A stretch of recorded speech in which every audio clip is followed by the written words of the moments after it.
দেখতে দেখতে পবিত্র আশুরা নিকটে চলে আসছে।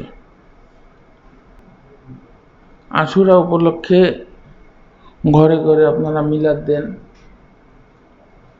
আশুরা উপলক্ষে সবাই মাসব্যাপী মিলাদ মাহফিল ব্যবস্থা করেন। আশুরা সৃষ্টির আদি থেকে পালিত হয়ে আসছে। এই দিনে রব্বুল আলামিন আরশে সমাসীন হয়েছেন। এই দিনে অসংখ্য নবী রাসূল তাদের বিপদ আপদ বালা মুসিবত থেকে রক্ষা পেয়েছেন। আশুরা গুরুত্ব 1,24,000 পয়গম্বরের মধ্যে আছে।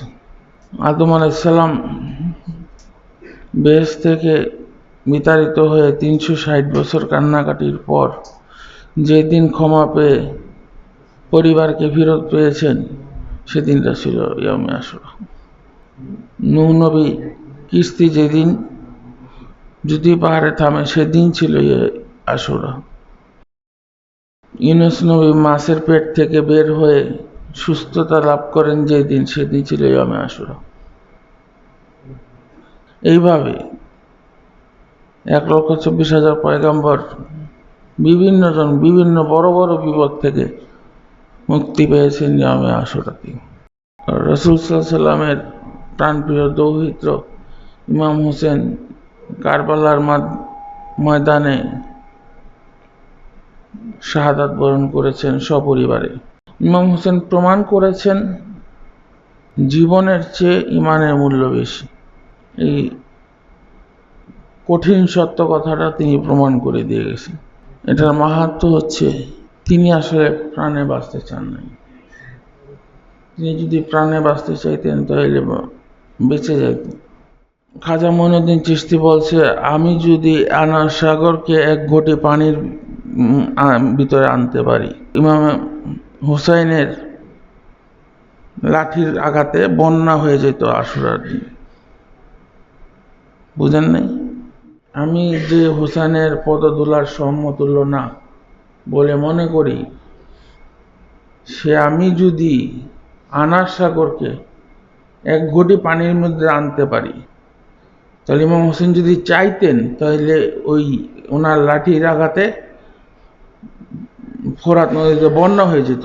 পানি দিবে নাকি? ওনাকে তো রাসূল উৎসর্গ করছেন। ইমাম হোসেন বলছে, তোমাদের মধ্যে কেউ কি মুসলমান আছে যে আমাকে সাহায্য করতে পারে?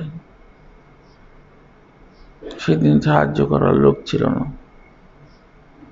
লক্ষ লক্ষ মুসলমান ছিল ঠিকই, তাদের মধ্যে মুমিন ছিল না, নামের মুসলমান ছিল। ইমাম হোসেনকে বলল যে আপনি আত্মসমর্পণ করেন। ইমাম হোসেন বললেন, তোমরা কি নামাজ পড়ো না? তার সাথে তোমরা কি পড়ো? দুরূদ যেটা পড়ো, কি পড়ো? আল্লাহুম্মা সাল্লি আলা মুহাম্মাদিন ওয়া আলা আলি মুহাম্মাদিন কামা সাল্লাইতা আলা ইব্রাহিম ওয়া আলা আলি ইব্রাহিম ইন্নাকা হামিদুম মাজিদ। পড়ো নাকি? হ্যাঁ, পড়ি। আল্লাহুম্মা বারিক আলা মুহাম্মাদিন ওয়া আলা আলি মুহাম্মাদ কামা বারাকতা আলা ইব্রাহিম ওয়া আলা আলি ইব্রাহিম ইন্নাকা হামিদুম মাজিদ। পড়ো? হ্যাঁ, পড়ি। কি পড়ো? হে আল্লাহ, দুরূদ ও সালাম পৌঁছাও মুহাম্মদ এবং আলে মুহাম্মদ। আলে মুহাম্মদ মানে মুহাম্মদের পরিবার বর্গের উপরে, যেভাবে তুমি দুরূদ ও সালাম পৌঁছেছো ইব্রাহিম আলাইহিস সালাম এবং ইব্রাহিম আলাইহিস সালামের পরিবার বর্গের উপরে। হে আল্লাহ, বরকত দাও মুহাম্মদের এবং মুহাম্মদের আলে মুহাম্মদ পরিবার বর্গের উপরে, যেভাবে তুমি বরকত দিয়েছো ইব্রাহিম আলাইহিস সালামের পরিবার বর্গের উপরে। এইরকম না? যদি এরকম হয়, তখন তিনি জিজ্ঞাসা করলেন, আমি কি আলে মুহাম্মদ নই? তখন তিনি জিজ্ঞাসা করলেন, আমি কি আলে মুহাম্মদ নই? এখন আর কি জবাব দিবি?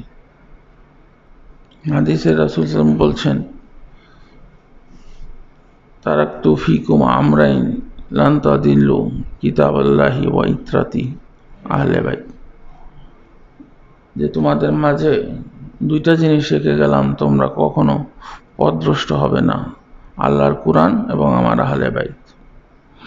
ওইটারে নিয়ে বানাইছে হাদিস, একদল বানাইছে হাদিস। হাদিস তো তখন লেখা হয় নাই, হাদিস লেখা হয় নাই, 200 বছর পরে লেখা হয়েছে।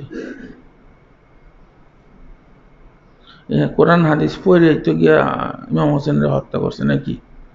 হাদিস পড়াওয়ালা মানুষ না, নাকি না পড়া মানুষ? পড়াওয়ালা মানুষই। এ পর্যায়ে মহান রব্বুল আলামিনের দরবারে প্রার্থনা জানাই, তিনি যেন আমাদেরকে সামনে আশুরা করার তৌফিক দেন।